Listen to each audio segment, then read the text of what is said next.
Hi, this is Cassie from Stitches and More. I've been working on the train layout a bit. Wanted to update you on that.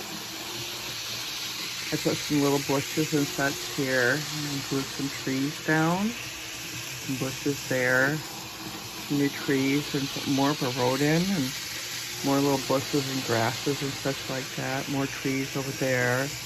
And right in there I want to have a schoolhouse. I got the road. I painted this building. Oh, back there, I want to have a couple more houses.